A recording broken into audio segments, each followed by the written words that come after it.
Hey everybody, I'm Howard and this is Otter's Retirement Corner.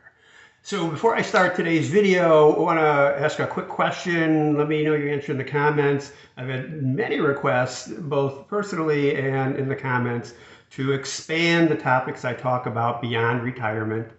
I am not an expert on those comments. I'll just be another guy on YouTube talking and giving my opinion on politics, news, weather, sport, whatever the issue is. I do have a lot of interest in some of these things, and I would love to have the conversations with people about some of them, especially controversial ones. So let me know what you think. Should I be doing that and, still sticking to retirement most of the time or some of the time, but expanding that horizon? So let me know what you think. Juno's certainly voting for it. Juno, come here and vote in person. Let's get today's topic. This one, as far as I know, wholly unnoticed. Every 4 years, AARP interviews the presidential candidates and talks to them about topics of interest to retirees or near retirees, anybody 50 or over. And they did it again this time, only they did it by phone. And they printed the transcripts, mostly unedited, on their website. And I want to talk about a few of those things. I'm going to read some questions and how the candidates responded and give you sort of my viewpoint and look at this. And then, I'd like to hear from you about these things too. And for some reason, they didn't make a printable version of a transcript. So I'm going to have to read off their website a little bit. So bear with me on this. So the first question they ask is, and I'm going to edit a lot here too. I'm not going to read everything verbatim here. If elected, what will you do to combat high prices? So in other words, what are you going to do about inflation? Kamala Harris gave the answer we're kind of used to, going after bad actors and price gouging. Again, no specifics. We talked about this before. I don't think it's practical that, there's a way to go after food retailers for gouging. And I don't know that there was any great evidence of it. But it was a short, quick answer, and it really didn't solve the problem in my mind. Donald Trump said, one of his favorite answers for most topics, drill, baby, drill. And, he thinks by increasing the oil supply in the U.S., it will drastically lower prices. And what he's saying here, it'll cut better than in half the price of gas within the first 12 to 16 or 17 months. I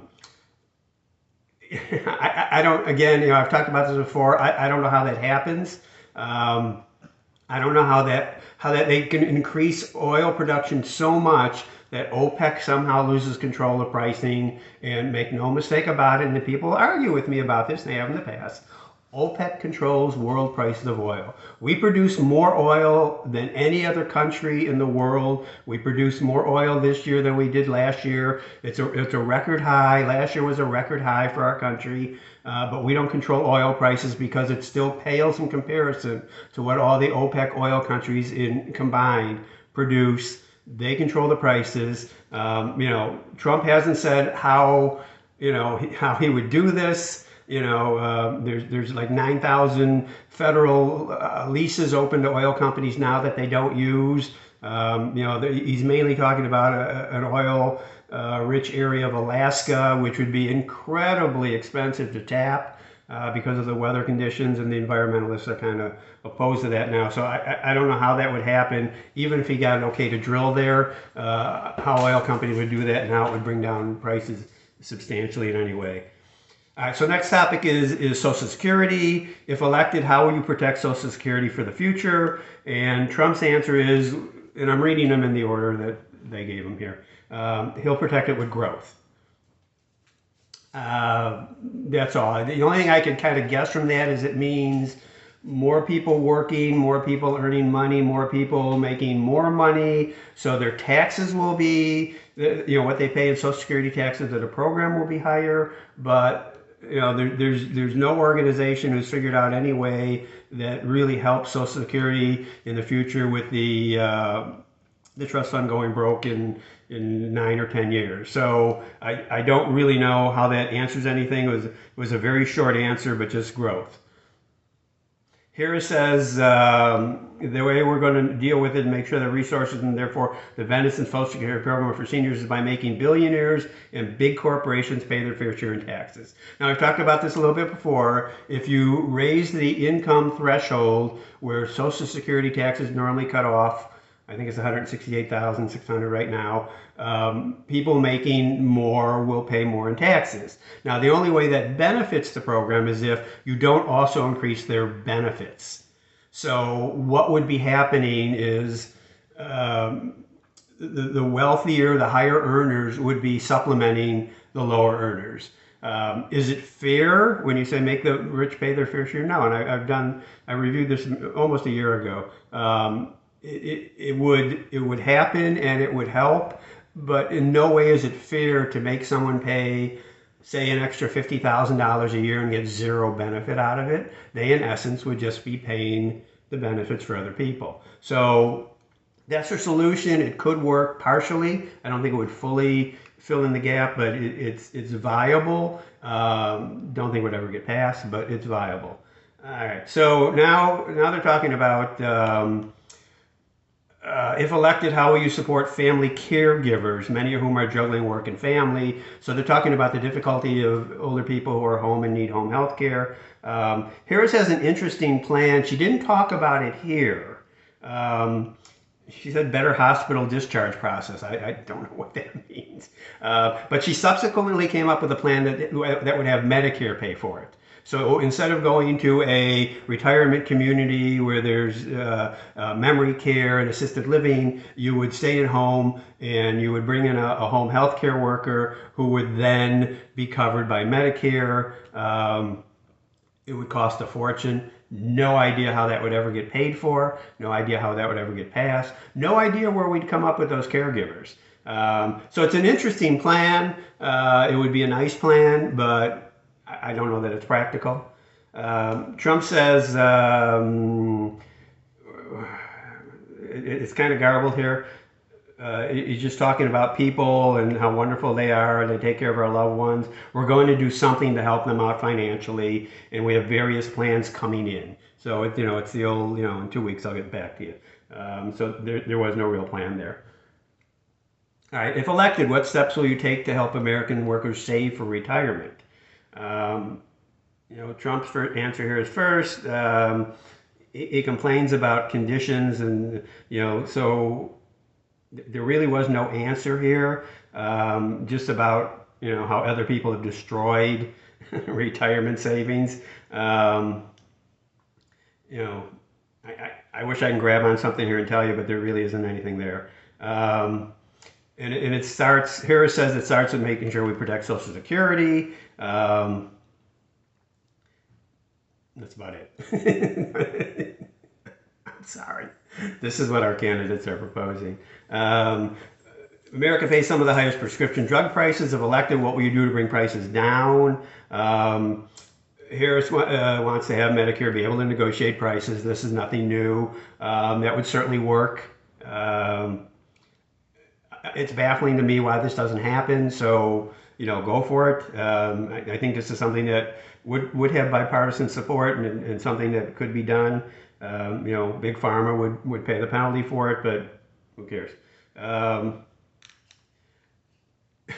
Trump talks about the $35 EpiPens and insulin. He put in effect a short-term plan that gave companies the option of doing this. The actual bill was something Biden signed that made companies do this. It's for a longer term. Trump just said, hey, I already did it, and didn't give any new plans. So the next question is, if elected, how will you protect Medicare from benefit cuts? And how might you improve the program? Trump says we have to let our country become successful, make our country successful again, and we'll be able to do that. We have tremendous opportunities, like an example, what I call our liquid gold under our feet. So it was drill, baby, drill again. Unclear, I don't want to rehash it, but unclear how that would help. Harris, always fight for it. Protect the ACA Act, the Affordable Care Act. that's not doing anything, it's preventing something that has to be done, and going after, prescription prices. That was about all. If elected, how would you ensure that older Americans have access to affordable health care? Harris gives the first answer and just talks about, roadblocks we've had in Congress in the past. No new plans. Trump just says we're going to make sure that Americans are able to work. and then in parentheses, hey, please. Or his editorial comments. Juno, come here. Come here. It's okay. You're okay, sweetie. We're almost done. She'll make it. All right. A couple questions here. Aren't as important to me. Access to internet, things like that. How to prevent scams to older Americans. There's no solid answers in here. There were one or two that are possible. I like Harris's plan for Medicare to pay for home health care, but it'll never get passed, and it's wholly unaffordable. So I just wanted to bring you up to date on that. Give me some of your comments on this. Were you aware of it? I don't think anyone was aware of this, because I hadn't heard it talked about or seen any interviews or seen any articles about it. I know it happened, so I went and searched and found it. This article just showed up earlier this month. So there you have it. Again, let me know what you think about me commenting on other issues. I'd be happy to, like everybody out there. I have an opinion. I'll only talk about things I have some knowledge about or some interest in. And again, thanks for watching. We'll talk to you next time. Bye.